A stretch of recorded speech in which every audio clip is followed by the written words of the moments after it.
अरे किस कमरे में है प्रार्थना? उस वाले हाँ? दी, पापा आपसे बहुत प्यार करते हैं, पापा के लिए ठीक हो जाइए। पापा मेरी दी, इस हाल में मैंने ऐसा क्या गलत किया जो भगवान इसकी सजा मेरी बेटी को दे रहे हैं? नहीं पापा नहीं, पापा भगवान तो दी के साथ बहुत अच्छा कर रहे हैं। उन्होंने अपना दूसरा रूप भेजा दी को बचाने के लिए। माँ? माँ क्यों बोला आपने? भगवान का दूसरा रूप इस धरती पे माँ ही तो होती है।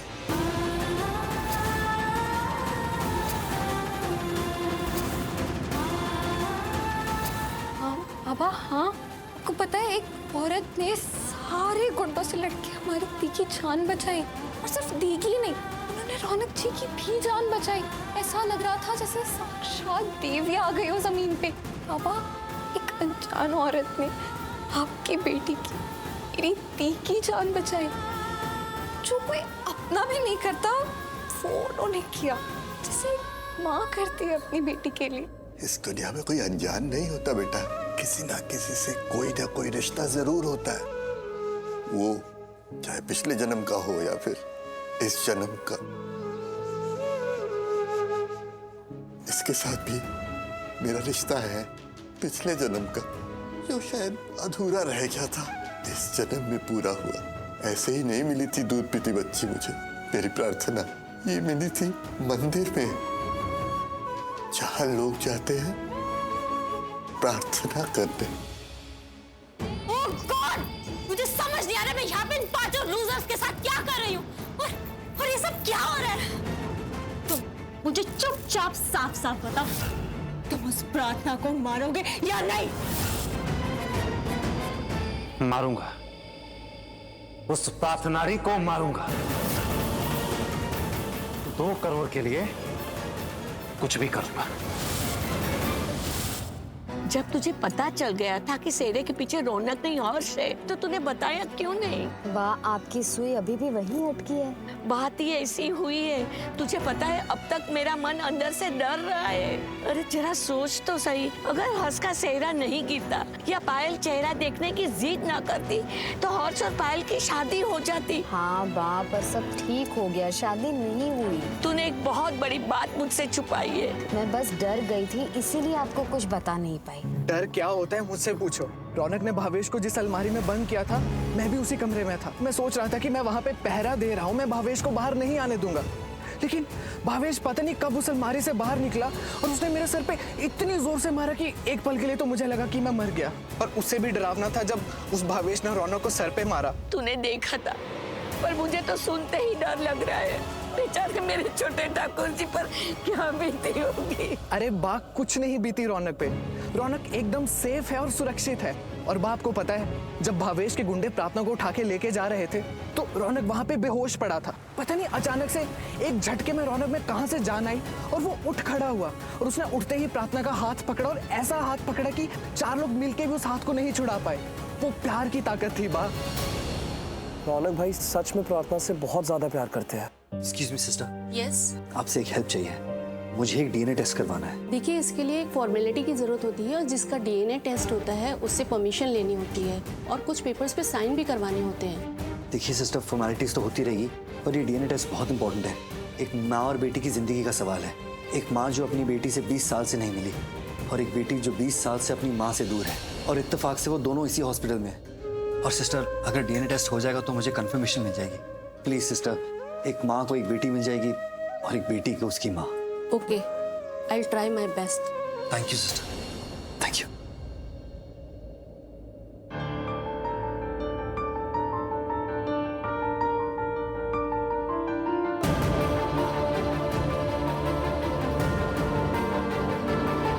इंस्पेक्टर, आप ठीक है अब? हाँ, अब मैं ठीक हूँ, और ये देख के बहुत अच्छा लग रहा है कि तुम भी ठीक हो और मेरे सामने हो। पर तुम भागी नहीं। भागते वो है जो गलत होता है। मैंने तो आपसे वादा किया था कि मैं कहीं नहीं जाऊंगी, तो मैं कैसे भागती? तुम चाहती तो तुम भाग सकती थी, पर तुम भागने के बदले हमारी मदद करने निकली। तुम्हारी जगह कोई और होता ना, तो पहले अपने बारे में सोचता, वो भाग जाता, और हम उसे कभी नहीं पकड़ पाते। पता नहीं क्यों तुम हमें कहीं से भी गुनहगार नहीं लगती, पर कानून तो कानून है, हमें हमारी ड्यूटी करनी पड़ती है। वैसे वो जो लड़की थी जिसे तुम बचाने की कोशिश कर रही थी, वो तुम्हारी बेटी थी? आपको ऐसे क्यों लगा वो मेरी बेटी है? क्योंकि तुम्हारी आंखों में वही आंसू थे, चेहरे पे वही दर्द था जो मैंने हमेशा तुम्हारी आंखों में देखा है। जब तुम हमारे पुलिस स्टेशन आई थी, मैंने जब भी तुम्हें देखा ना, तुम्हें रोते हुए ही देखा है, अपनी बेटी के लिए। तुम हर पल उसे याद करती थी। इंस्पेक्टर, मैं जिसे याद कर रही थी वो तो मुझे मिली ही नहीं। मैंने उसे कभी नहीं देखा। 20 साल बीत गए, पता नहीं कैसी लगती होगी वो। हाँ, बस इतना पता है कि वो प्रार्थना की उम्र की हो गई होगी, बिल्कुल प्रार्थना की तरह होगी। प्रज्ञा नाम था उसका, मैंने उसे नाम दिया था, प्रज्ञा मल्होत्रा। पता नहीं कहाँ होगी वो। देखो, मैंने तुमसे वादा किया था ना कि मैं तुम्हारी बेटी को ढूंढूंगी। आज मैं फिर वादा करती हूँ, मैं चाहे जो करना पड़े करूंगी, पर तुम्हारी बेटी को ढूंढ के दूंगी।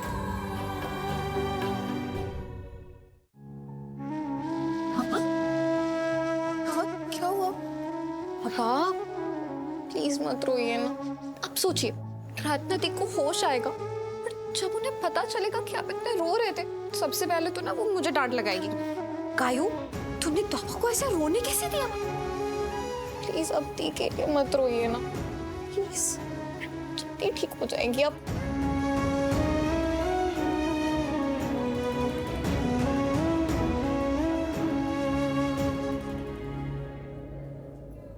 किशन अंकल, उस दिन मंडप में जो कुछ भी हुआ, प्लीज मुझे माफ कर दीजिए। ना बेटा ना, माफी मत मांगो। तुमने तो मेरी प्रार्थना को बचाकर बहुत बड़ा उपकार किया है मुझ पर।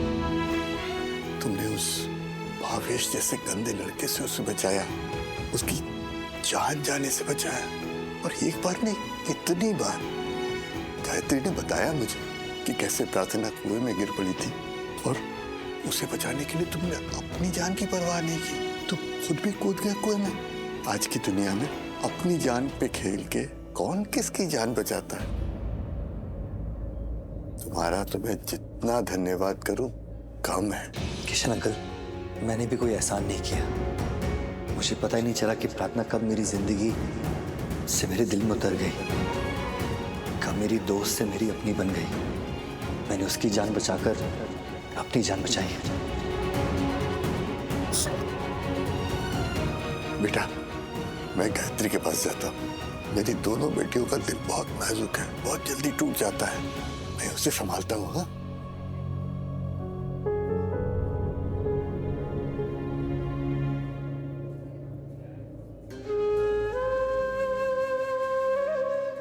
प्रार्थना, प्लीज जल्दी होश में आ जाओ।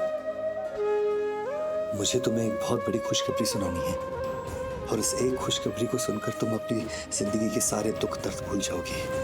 ऐसी खुशखबरी है जो मुझे तुम्हें सबसे पहले सुनानी है, क्योंकि तुम उसकी हकदार हो। प्रार्थना, जल्दी होश में आ जाओ।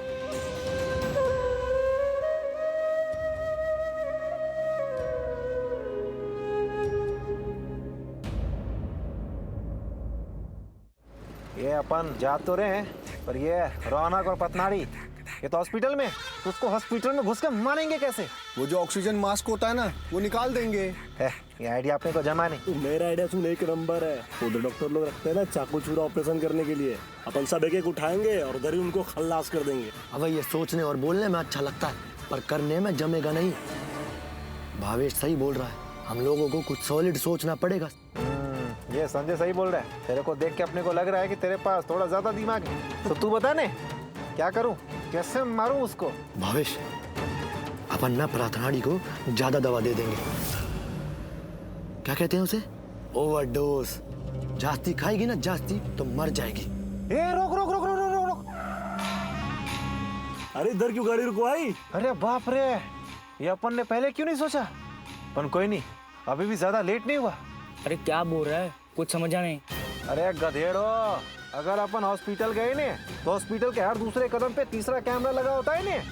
अगर वहाँ गए तो हम सबका चेहरा दिख जाएगा ने। अरे वो पायल मैडम, वो एक नंबर की पागल है, उसके चक्कर में ना हम सब मारे जाते हैं अभी। अरे ना ना ना ना, अभी तो मैं जवान हूँ, मेरे को नहीं मरना है। ये मारा काटी करने के लिए गए ने तो 1-2 करोड़ के चक्कर में जान दाव पे लग जाएगी। वेश, अब 1-2 करोड़ के लिए इतना खतरा तो उठाना पड़ेगा ना। अरे नहीं नहीं नहीं नहीं, जान है तो जान है। ये प्रार्थनाड़ी मरे ना मरे, हम सब मर जाएंगे। तो अब क्या करें? अबे गाड़ी घुमाओ, घर चलो, घर पे छिप जाते हैं। चल चल चल घुमा।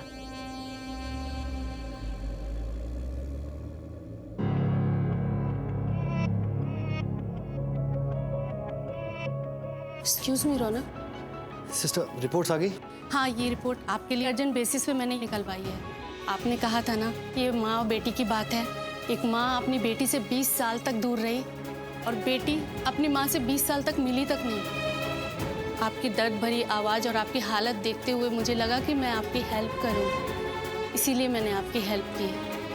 तो क्या हुआ कि मैंने कुछ रूल्स तोड़े हैं। मुझे लगा कि मैं कुछ अच्छा काम कर रही हूँ। Thank you so much sister, आपने इतने कम समय में ये डीएनए रिपोर्ट्स निकलवा दी। क्या कहती है रिपोर्ट्स? वही जो आपने सोचा था और भगवान ने जो लिखा था।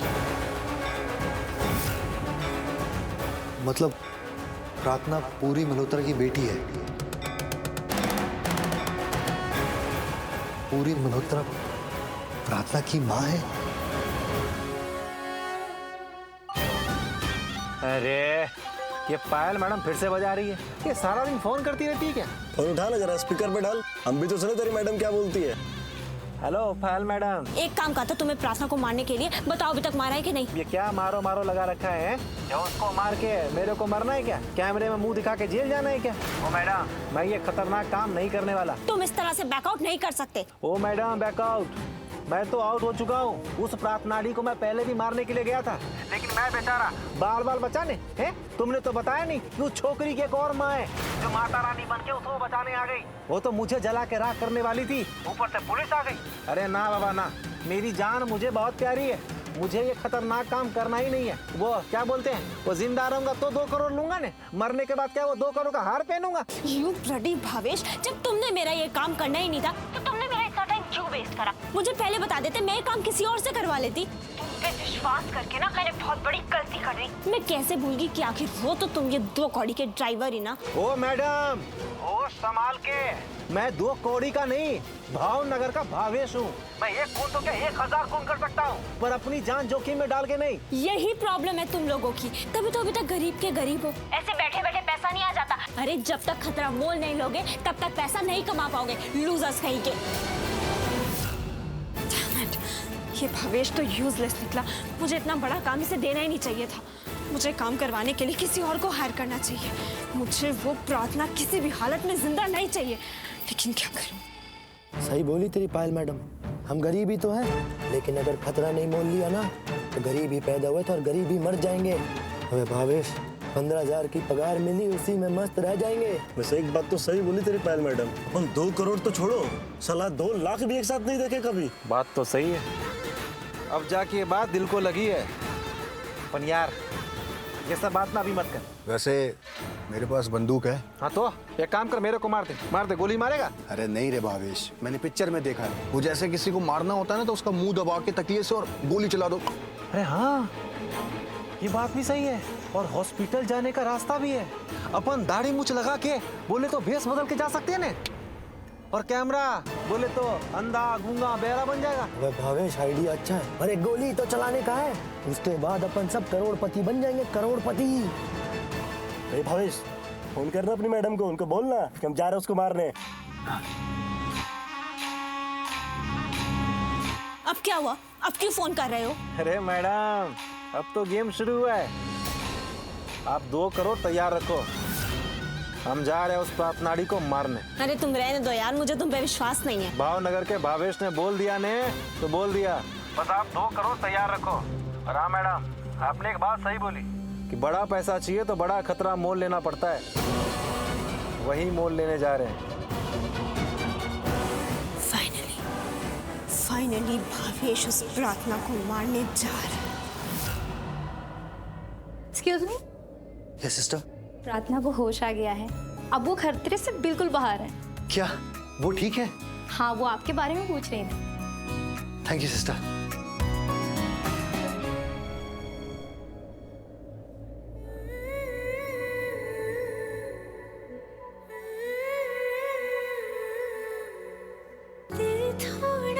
जज्बाती है, हर जाता है बातों से, ये फिर झलके आँखों से हो जैसे रेत जरा सी। हाथ में तेरी खुशबू है, सच पूछो तो अब यूं है, तू चेहरे पे मेरे ठहरा हो जैसे रेत जरा सी।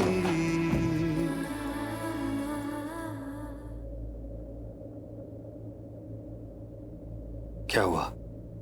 नाराज हो? सब ठीक है ना? नहीं, कुछ ठीक नहीं है। आपने ऐसा क्यों किया? क्या किया मैंने? क्या किया मैंने? आपने मेरे लिए अपनी जान खतरे में क्यों डाली? वो तो श्रीनाथ जी की कृपा थी कि आपको कुछ हुआ नहीं। अगर कुछ हो जाता तो इतने सारे लोगों से लड़ लिए आप, एक बार भी अपने बारे में नहीं सोचा, जान दांव पर लगा दी। अगर कुछ हो जाता तो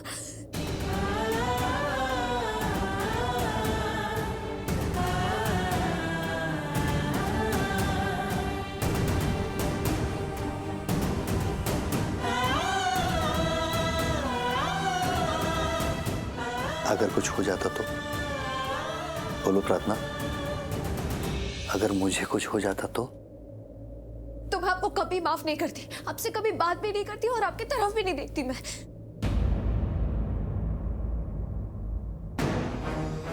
पायल, कहाँ चली गई थी? तुम्हारे डैड कब से तुम्हारे बारे में पूछ रहे हैं, तुम्हें ढूंढ रहे हैं। जब तुम उन्हें नहीं दिखती हो तो वो कैसे पागल हो जाते हैं। पागल तो मैं हो गई हूँ मॉम।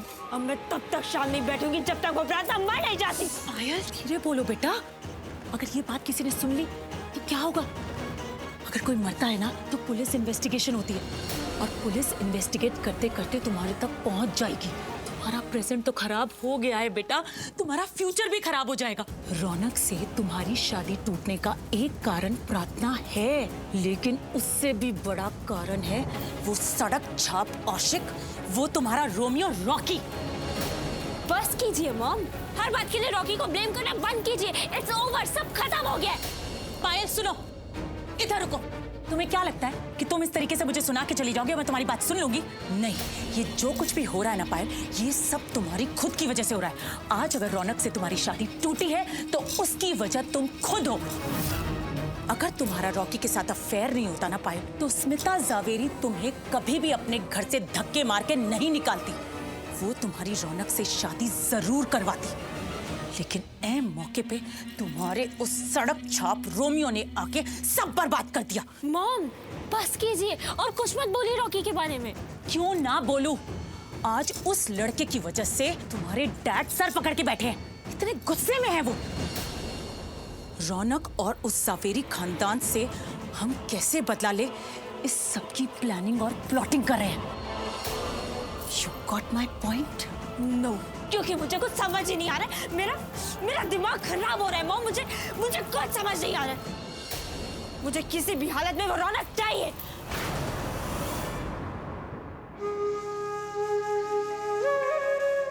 प्रार्थना, मेरी तरफ देखो। प्रार्थना, अगर तुमने रोना बंद नहीं किया ना तो एक बहुत बड़ी खबर से बेखबर रह जाओगी। मतलब ये है, अगर तुम रोना बंद करोगी और चुप हो जाओगी ना तो मेरे पास तुम्हारे लिए एक ऐसी खबर है जिसे सुनकर तुम्हें दुनिया की सारी खुशियां मिल जाएगी। तुम्हें अपनी दुनिया मिल जाएगी, वो दुनिया जो कहीं खो गई थी, वो दुनिया जो तुम्हारे आसपास थी पर तुम्हें दिख नहीं रही थी। दुनिया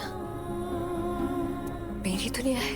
हाँ प्रार्थना, यही खबर तो तुम्हें देने आया हूँ। कौन सी खबर? प्रार्थना, मैं जब से तुम्हें मिला मैंने सिर्फ तुम्हें तकलीफ दी है। ना चाहते हुए भी ऐसी वजह बन गई कि तुम मुझसे नाराज, गुस्सा, इस हद तक कि हमेशा तुमने मुझसे कहा कि तुमसे दूर चला जाऊं, तुम्हारे पास ना हो, तुम्हारी जिंदगी से चला जाऊं। मेरी वजह से न जाने कितनी बार तुम्हारे आंखों में आंसू आए, मेरी वजह से न जाने कितनी बार तुम्हें दर्द हुआ, तुम्हारी दर्द की वजह बन गया। प्रार्थना, मैं तुमसे वादा नहीं कर सकता कि मैं तुम्हारे उस दर्द को मिटा सकता हूँ। ना ही मैं ये वादा कर सकता हूँ जो भी कुछ तुम्हारे साथ पिछले दिनों में हुआ उसे मैं मिटा सकता हूँ। पर यह वादा कर सकता हूँ कि मैं तुम्हें तुम्हारी जिंदगी की सबसे बड़ी खुशी दे सकता हूँ। ऐसी खुशी जो तुम्हारे सारे दर्द मिटा देगी, तुम्हारे सारे आंसू खुशी में बदल जाएंगे। एक ऐसा तोहफा जो तुम्हारी जिंदगी का सबसे खूबसूरत तोहफा होगा। एक ऐसा तोहफा जिसके सामने दुनिया की सारी खुशियां छोटी पड़ जाएगी, पूरी दुनिया ही छोटी लगेगी। वो तोहफा देने वाला हूं जो तुम्हारी अपनी दुनिया है। ऐसा तोहफा जो तुम्हारी जिंदगी में सबसे कीमती है। नहीं, उसकी तो कोई कीमत ही नहीं, क्योंकि वो तुम्हारी जिंदगी है, तुम्हारी जीने की वजह, तुम्हारे हर आंसू को खुशियों में बदलने की वजह, हर दर्द का सुकून। मेरे दर्द को जो सुकून दे, ऐसा तो कोई तोहफा है ही नहीं। है, एक तोहफा है जो तुम आज कल परसों से नहीं, बरसों से पाना चाहती हो। एक ऐसी मन्नत जिसके पूरा होने के लिए तुमने भगवान से न जाने कितनी मिन्नतें की। एक ऐसी प्रार्थना जो हमेशा से तुम्हारे दिल में है। मगर मेरी तो भगवान से सिर्फ एक ही प्रार्थना रही है कि अगर वो मेरी जिंदगी में मुझे कुछ अच्छा दे सकते हैं तो मुझे बस मेरी माँ का प्यार दे। मेरी बरसों से बस एक ही मन्नत रही, तो समझो तुम्हारी वो मन्नत पूरी हो गई। क्या मतलब? मतलब मेरे पास तुम्हारे लिए एक सरप्राइज है। मैंने कहा ना, एक ऐसा तोहफा जो तुम्हारी दुनिया है। तोहफा? माँ, दुनिया? क्या? मेरी कुछ समझ नहीं आ रहा, आप क्या कह रहे? देखना चाहोगी? चलोगी मेरे साथ?